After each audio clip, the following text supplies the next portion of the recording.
Okay, so here's number 15 in the problem pack. In this situation here, a person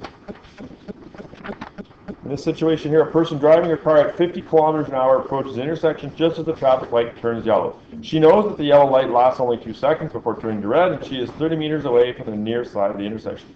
Should she try to stop, or should she make a run for it? The intersection is 12 meters wide, and her car's maximum deceleration is -6. Also, her car takes 7 seconds to accelerate from 50 to 70. Now, stop and think about that. 7 seconds to get from 50 to 70? How fast could you press the gas and get to 70 from 50?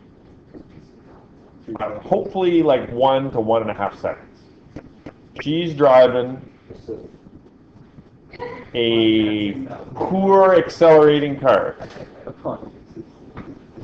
Ignore the length of her car and her reaction time. Okay, so basically it's 2 questions. It's what will happen if she brakes, and what will happen if she accelerates.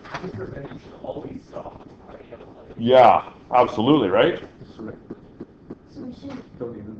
She shouldn't even try. She shouldn't even try. She should not even attempt to do the, well, she certainly shouldn't attempt to do the calculations before making a decision. That we know for sure.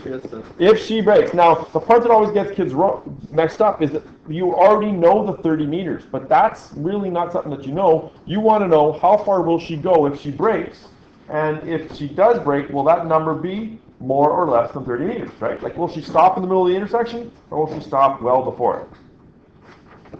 So let's find the displacement. So she can decelerate. So it's D equals, now is it VIT plus a half? Yeah. And we probably need to do some, before we do anything, we'll probably have to convert 50 kilometers an hour to meters per second, right? There was a calculator sitting here, wasn't there? Did someone borrow it? Only this turn. So what does that work out to? You probably all have it right there, right? 13.9. And 70 converts to 19.4.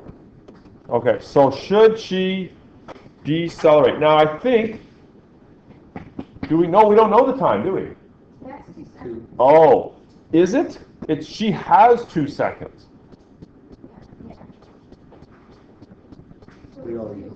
We all use 2 seconds? Okay. Well, I'm going to show you a couple different things. So VIT plus 1/2 AT squared. So that's going to be 13.9 times 2 plus 1/2 of what's her deceleration? -6 times 2 squared. So if she takes the full 2 seconds to decelerate, 15.9 times 2, I can do that in my head. 4 minus 24 minus 12, right?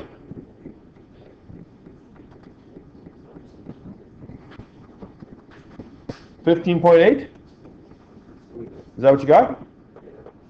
So if she took the full 2 seconds, she could stop in only 15.8 meters, which is well less than 30. She's going to be like, stop like 15 meters away from the stop sign. She doesn't have to hammer on the brakes, right? You could do it this way too, right? Could you go VF squared equals VI squared plus 2AD? You could go 0 equals 13.9 times 2 times -6 times D, and solve for D that way, couldn't you?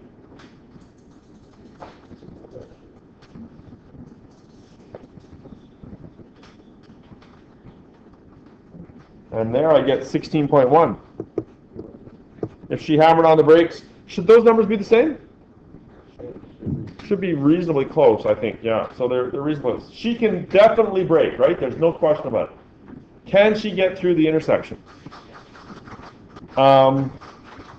What is her acceleration? It's going to be 19.4 minus 13.9 all over 7 seconds. She's got a pretty poor car.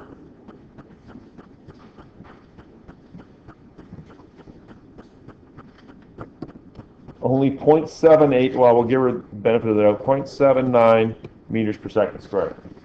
Can she get through the entire intersection? D equals VIT plus 1/2 AT squared. Here, for sure, she only has 2 seconds. So that's going to be 13.9 times 2 plus 1/2 of 0.792 squared. 13.9 times 2, 27.8, plus 0.5 times 0.79 times 4, 1.58. Oh. If she accelerates at her maximum acceleration, where does she end up? Pretty much right at the stop sign. She ends up right at the edge of the intersection when the light turns red. She is definitely getting a ticket. She should know that her car is a bunch of junk and should brake.